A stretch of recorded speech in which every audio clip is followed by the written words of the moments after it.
Friends, ఇప్పుడు తెలుగు యూట్యూబ్లో అతిపెద్ద కాంట్రవర్సీ రన్ అవుతుంది. ఏజుడ్ వర్సెస్ నా అన్వేషణ గురించి.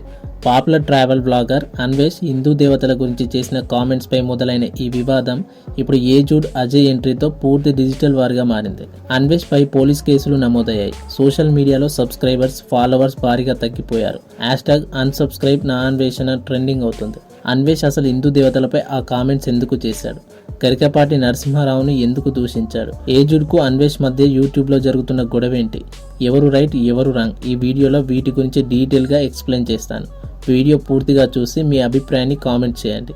లైక్ చేసి సబ్స్క్రైబ్ చేయడం మర్చిపోకండి. ఈ కాంట్రవర్సీ ఫస్ట్ శివాజీ దండోరా ఈవెంట్లో అమ్మాయిల డ్రెస్సింగ్ పై మాట్లాడినప్పుడు మొదలైంది. అలాగే గరికపాటి నరసింహారావు గారి కామెంట్స్, మహిళా వస్త్రధారణ గురించి వీళ్ళు చేసిన వ్యాఖ్యలు చాలా మందికి కరెక్ట్ గా అనిపించలేదు. అంటే వీళ్ళు ఆ టైంలో ఏ భాష అయితే వాడారో అది సరైనది కాదు. అప్పుడు నా అన్వేషణ అన్వేష్ ఒక వీడియో పోస్ట్ చేశాడు. శివాజీని, గరికపాటిని తీవ్రంగా క్రిటిసైజ్ చేస్తూ బూతులతో నోటికి ఏం వస్తే అదే మాట్లాడాడు. ఆ తర్వాత మధ్యలో సీతాదేవి, ద్రౌపది గురించి ఎగ్జాంపుల్స్ గా ఇస్తూ చేసిన కామెంట్స్ యావత్ ప్రజలందరికీ కోపం తెప్పించింది. సారీ వేసుకున్నా కూడా వాళ్ళ మీద అత్యాచారాలు జరిగాయని అన్నాడు. ఇలా చాలా మంది హిందువుల భావాలను హర్ట్ చేశాయి.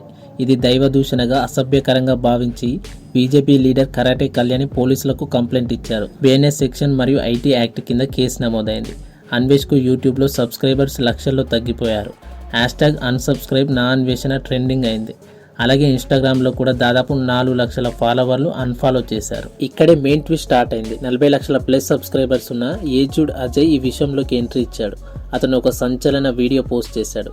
ఎవడైనా సరే నా సీతమ్మ తల్లి గురించి, నా రాముడి గురించి, నా శ్రీహరి గురించి, నా పరమశివుడి గురించి, నా ఆంజనేయ స్వామి గురించి ఏదైనా మాట్లాడితే, ఎవడైనా సరే, ఒక్కడని నేను చెప్పట్లేదు, ఎవరైనా సరే నా కొడకల్లారా కబడతారు. దేశంలో చేంజెస్ వస్తాయి, కాన్స్టిట్యూషన్ అమెండ్మెంట్స్ జరుగుతాయి.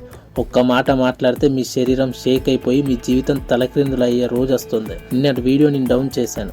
కుటుంబం గురించి భయపడ్డాను, ఆలోచించాను. మనలో చాలా మందిలో ఉండే భయాలే అవి. మన తప్పు లేనప్పుడు మనం స్ట్రాంగ్ గా నిలబడాలి. అప్పుడే ఆ వ్యక్తి నామరూపాలు లేకుండా చేయొచ్చు అని అన్వేష్ కు డైరెక్ట్ గా వార్నింగ్ ఇచ్చాడు ఏజుడ్. ఏజుడ్ హిందూ భక్తుడిగా తన దేవతలను డిఫెండ్ చేస్తూ మాట్లాడాడు. భావ ప్రకటన స్వేచ్ఛ ఉంది, కానీ దైవ దూషణ చేయడం సరికాదని అన్నాడు. ఈ వీడియో వైరల్ అయింది. చాలా మంది ఏజుడ్ ని సపోర్ట్ చేస్తున్నారు. అన్వేష్ వెనక్కి తగ్గలేదు. ఏజుడ్ వీడియోకి రెస్పాండ్ గా మరొక వీడియో పోస్ట్ చేశాడు.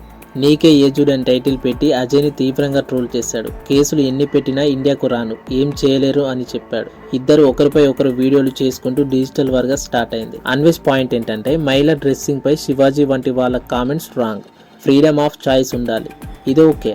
కానీ శివాజీని, గరికపాటి గారి గురించి నోటికి వచ్చినట్లు మాట్లాడడం తప్పు. అలాగే ఈ ఇష్యూపై దేవతలను ఎగ్జాంపుల్ గా తీసుకోవడం మరొక తప్పు చేశాడు అన్వేష్. హిందూ భావాలను హర్ట్ చేశాడు. ఏజుడ్ పాయింట్ ఏంటంటే, దేవతలను ఇన్సల్ట్ చేయడం తప్పు. భక్తి ఉన్న వాళ్ళు రియాక్ట్ అవుతారు. వార్నింగ్ ఇవ్వడం సహజం. నా ఒపీనియన్ ఏంటంటే, డిబేట్ చేయవచ్చు, కానీ పర్సనల్ అటాక్స్, దైవ దూషణ అవసరం లేదు. యూట్యూబర్స్ రెస్పాన్సిబుల్ గా కంటెంట్ చేయాలి. మొదట ఈ వీడియోను పోస్ట్ చేసి డిలీట్ చేసిన అజయ్ ఆ తర్వాత మళ్ళీ రీఅప్లోడ్ చేస్తూ అన్వేష్ కు గట్టి కౌంటర్ ఇచ్చాడు. అజయ్ చేసిన మొదటి వీడియోపై అన్వేష్ మాట్లాడుతూ ఆ వీడియోను వెంటనే డిలీట్ చేయాలని, లేకపోతే నీ సంగతి, నీ తమ్ముడు ప్రణీత్ హనుమంత్ సంగతి తేలుస్తానంటూ బహిరంగంగా బెదిరింపులకు దిగాడు.